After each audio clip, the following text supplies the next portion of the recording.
We saw a lot of risky colonization by the AI in the last video, and I think that this is probably going to be the final part in this series around turn 400 where there's still open land.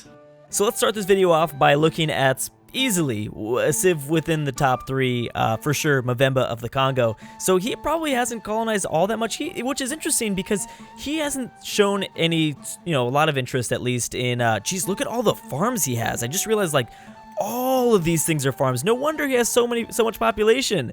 19, 15, 20, 15, 21. That is amazing. South Africa, I mean, this city right here has 13 population. So yeah, I mean, the Congo hasn't expressed a lot of interest in playing wide, even though this is relatively pretty wide himself. But man, he has been just going crazy with the farms. I mean, even up north in his empire, just ton of farmlands. And remember, he gets food yield back, I believe, from, or does he give food? I can't remember. Something from trade routes. He gives food yields, either people that go to him, or maybe when he sends out routes. I don't remember exactly off the top of my head. What is that? Oh, rocket artillery corps. That's awesome. But we've been noticing a lot of core units in the past video. Okay, so Spain still has their 2 kind of sub-Saharan colonies out here in Africa. They wanted another one, but it doesn't look like that ended up going anywhere for them. For the most part, the continent of Africa looks about the exact same. I don't think any wars have popped up, any sort of new colonies, anything like that. I forgot that I keep forgetting that Russia has this city off the Arabian Peninsula coast. All right, let's check in on Europe. So yeah, no wars just yet. We do see some Aztec missionaries. That's a first. I haven't seen too many of those.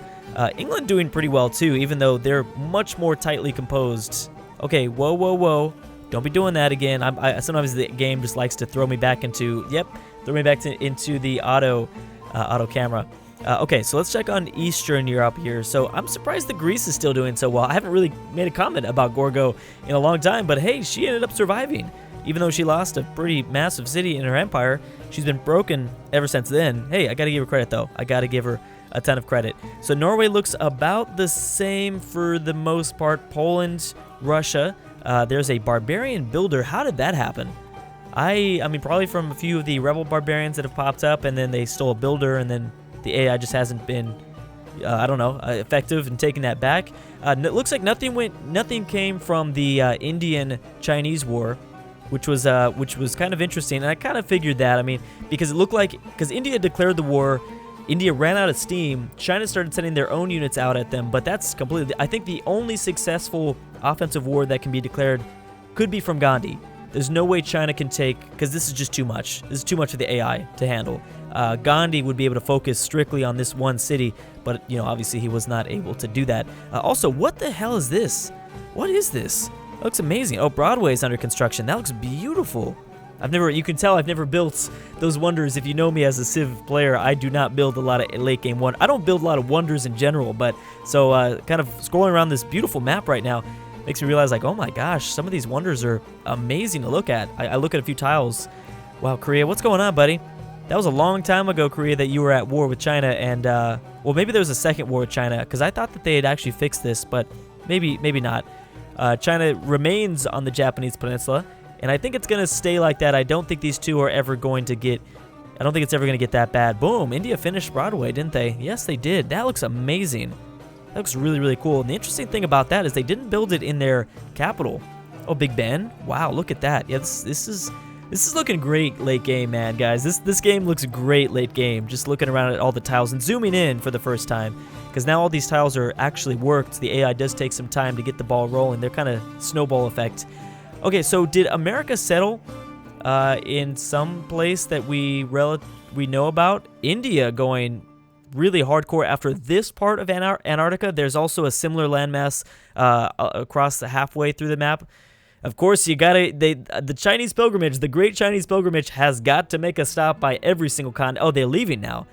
They're leaving, and they didn't even do anything to these Indian cities. What is going on with that pilgrimage? I don't know. Okay, so I'm really curious. Where did America send that settler? Because there was a settler near Charleston, and I figured they'd go after Indonesia, but I guess not. England has declared war on Spain. That is perfect timing. Right here in the beginning of this video. Norway looks pretty good here. These are very similar to Korea's colors from Civ 5, isn't it? That's interesting. What happened here? Oh, that's right. So yeah, if you settle along the edge of the map, you'll just get all of the same tiles that are adjusted. So there you go, Baltimore. Is that where they settled? It's about 50 turns since the last video, so they could have doubled that settler back around and just said, hey, I want Greenland instead. I don't blame them. I don't blame them. Okay, so let's go back to Iberia. So I made a comment about this earlier where I said, you know, Felipe is way too interested in reinforcing sub-Saharan Africa, and I get that. You're probably afraid of the Congo. Ooh, you know, I gotta figure this out. Let me get it real quick. Yes, he's at war with the Congo and Vicky. So England really did a smart move there. I don't know if we're going to see anything out of this because Toledo will be tough to take. Remember, the Congo aren't an amazing naval civ. They really haven't been interested in building too many boats at all, which is kind of interesting. So now they got to figure out what they're going to do with all these conquistadors. Do they reinforce here? There's no way knowing what Lisbon, who Lisbon is allied to. It could be with Spain. You would think it would be, but it's hard to say. I'm also curious to see if if France joins in. Because we could. Ooh, look at those redcoats. Redcoat army. Bam, here they come. Whoa, this is going to be interesting. So, yeah, keep in mind those redcoats, they're not getting their major bonuses because this is still a part of Europe. They get an extra 10 combat strength when fighting on different continents. So that will not be of use to them now. I'm surprised Vicky didn't attack somebody from the New World. I guess, you know, maybe she wasn't interested or what. What's going on with Germany? Anything with Germany?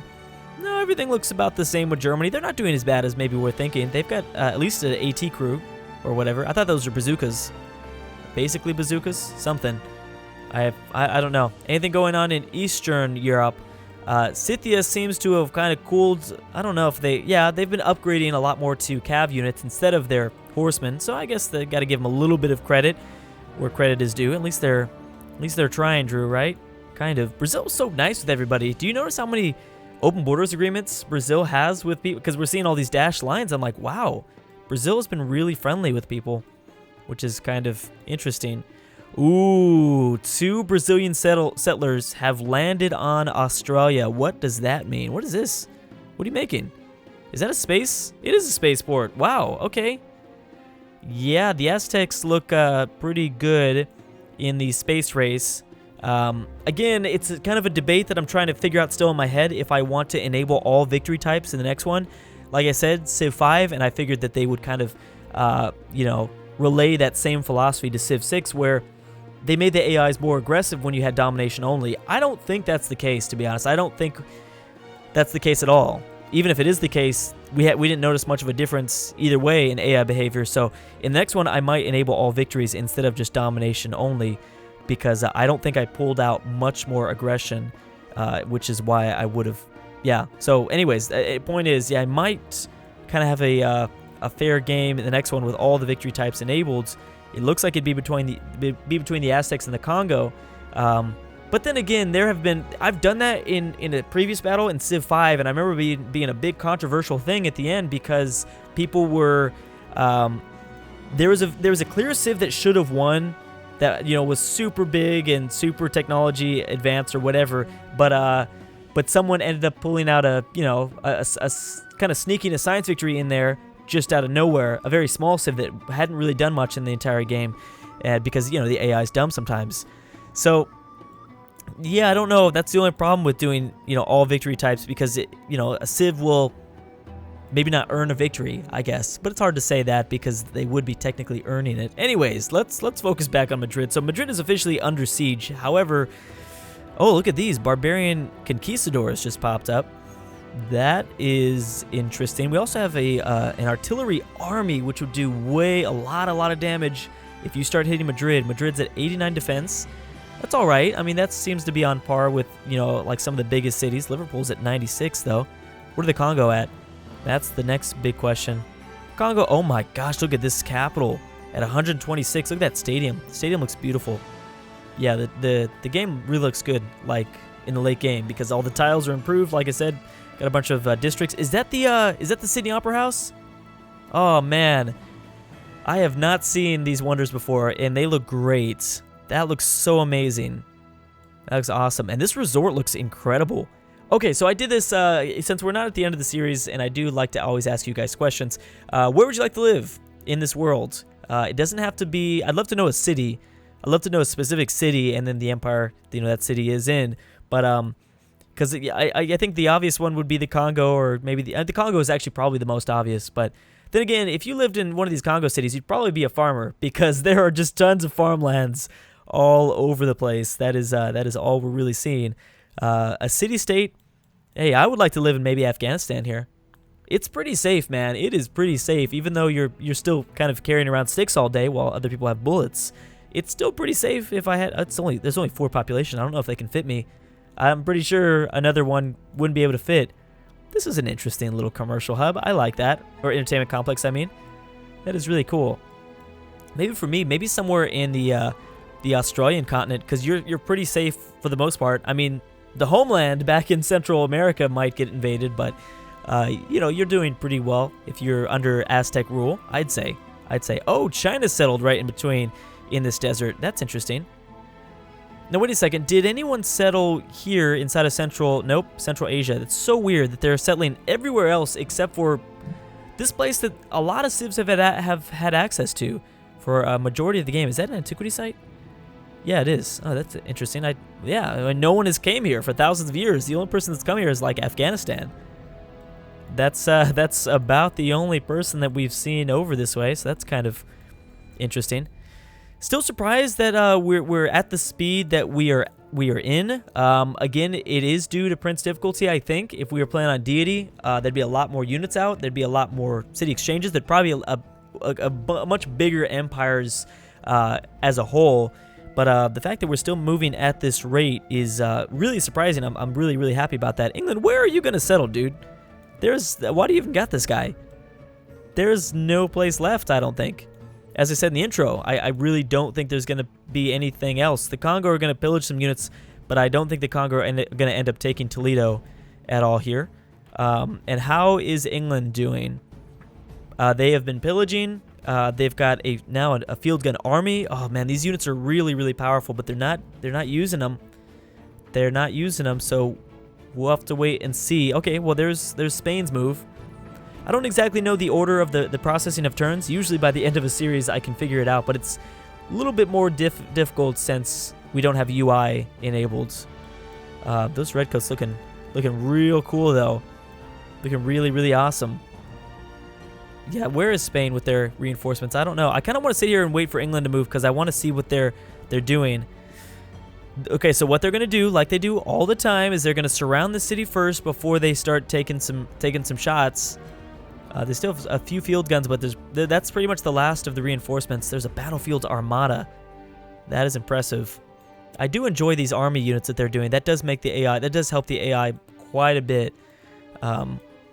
But anyways, yeah, so there's still probably 1 to 2 videos left in the series. We'll be doing the vote in 1 or 2 videos whenever we decide. Kongo looking for another spot here too. Oh, look at this. There seems to have been like a little bit of a naval invasion that both caught each other. They both don't have any boats though over here, which is interesting. Whoa! America's declared war on the Congo. Congo declared war on England. America declared war on Norway, and I didn't see that last one. But there was clearly a defensive pact that occurred there. America declared war on Norway. Congo declared war on England. Yeah, so that's a big factor that the AI finally uses defensive pacts now. That's really, really exciting, first of all, especially when we have better AIs. And I know a lot of people were suggesting, by the way, I do want to address this, a lot of people were suggesting that I use AI mods to, help the AI become better. For sure. I definitely look into those things. I don't know if I'm going to be doing that for the next series because, well, you'll see. I don't have 100%. I don't have all the answers for the next series, but I will definitely be looking into that. I do like to start off this first AI-only battle with a very vanilla playstyle, very, kind of vanilla game where it's like Prince difficulty, big map, all the civs, not trying to mess with the things too much. And then as we grow, as viewers, and as I grow as kind of setting these games up in Civ 6, that's when I kind of learn the little techniques to get these games more and more entertaining. So I think this was pretty good for the most part, only because we didn't have performance problems.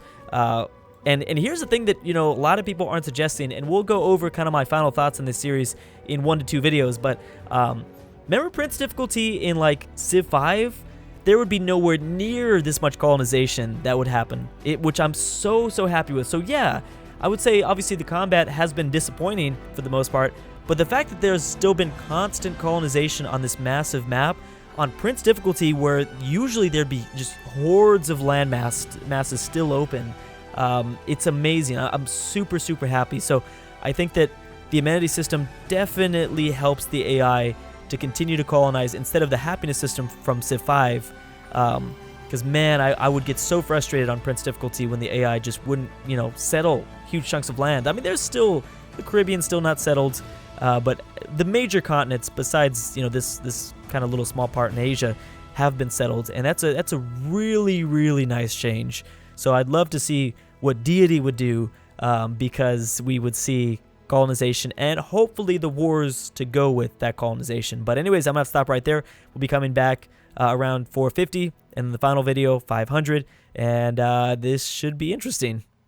I'm very glad it looks like we're going to be able to actually finish up this first series with all these civs in a game that just released. I was really worried that we were going to have performance issues. Maybe I shouldn't say anything yet because the series is not over, but for the most part, pretty happy with I thought it was going to be just unbearable, the amount of turns that would go by at this stage in the game, but it's still moving. It's still chugging along, so that's great. Anyways, guys, thank you so much for watching, and I'll see you guys next time.